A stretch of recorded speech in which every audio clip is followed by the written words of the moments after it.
Coucou la team, c'est Locan et bienvenue dans cette vidéo dans laquelle on va parler de dock pour recharger votre iPhone et votre Apple Watch, et je pense avoir trouvé le meilleur dock selon mes critères que je vais vous partager: recharge rapide, compact et esthétique. Alors je vous donne la réponse dès le début. Le meilleur dock selon moi, c'est le Nomad Stand One Max pour des critères qu'on va voir ensemble. Le premier, c'est évidemment la recharge rapide. Quand on prend un dock pour recharger des trucs, on s'attend à ce que technologiquement on soit au point sur ce point précis. Donc la recharge rapide sur un iPhone, ça veut dire qu'on a du MagSafe avec 15 watts, on aurait pu avoir du Qi 2, c'était la même chose, et ça veut dire également que pour une Apple Watch, on a le fast charging, donc la recharge rapide sur Apple Watch. Cette recharge rapide, elle n'existe pas sur toutes les Apple Watch, elle est uniquement à partir de l'Apple Watch série 7. Et là que vous ayez une série 7, 8, 9, bientôt 10, une Watch Ultra, Ultra 2, vous pouvez recharger en recharge rapide. C'est juste un critère différenciant sur les Apple Watch SE, si je dis pas de bêtises. Et le truc qui est plutôt cool, c'est qu'à la base de ce dock, on a également un support de recharge pour AirPods. Donc vous allez pouvoir jeter votre boîte de AirPods sur la base du chargeur et recharger les trois en même temps: iPhone, Apple Watch et AirPods. Évidemment, je sais que si vous avez des AirPods récents, vous pouvez les recharger soit sur le chargeur MagSafe, soit sur le chargeur d'Apple Watch, mais là vous avez un truc dédié pour les recharger en même temps. Et ça, en vrai, c'est plutôt cool. Si vous rentrez à votre bureau, vous pouvez tout jeter sur le dock, tout recharge en même temps, et quand vous repartez, tout a repris un petit peu de recharge. C'est assez rassurant. Le deuxième sujet pour moi, c'est que je voulais un dock compact. Par dock compact, je veux dire pas un dock à plat en réalité, où vous allez avoir tous les trucs côte à côte, l'iPhone, la Watch, le support pour les AirPods.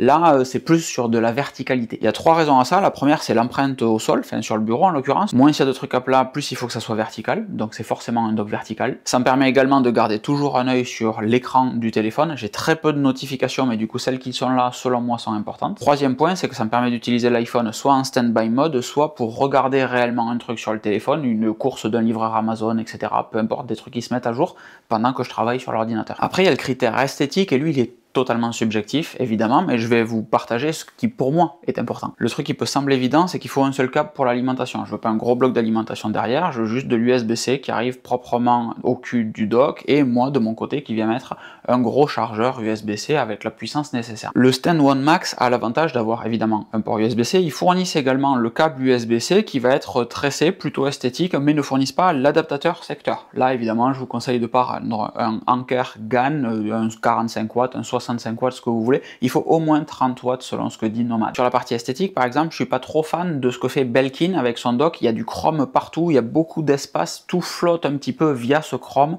C'est un peu trop bling bling à mon goût. Par contre, je suis très fan de ce que fait 12 South avec le iRise 3 qui lui est très compact, mais quand on creuse un petit peu, il n'y a pas de recharge rapide pour l'Apple Watch. Ça, c'est dommage. Il faut évidemment qu'il soit bien fini parce que je suis très exigeant sur ces détails-là, et qu'il ne bouge pas quand je vais mettre ou enlever mon iPhone, mon Apple Watch, etc. dessus. Donc soit il a de la colle dessous, un support 3M repositionnable pour ne plus bouger une fois qu'il est posé, soit il est juste très lourd pour ne plus bouger une fois qu'il est posé. Donc vous l'avez compris, ce que je cherchais, c'est réellement un dock haut de gamme. Ça vaut cher un dock haut de gamme. Un bon dock, c'est toujours à 3 chiffres. Un dock avec de la recharge rapide, donc du MagSafe, c'est toujours à 3 chiffres.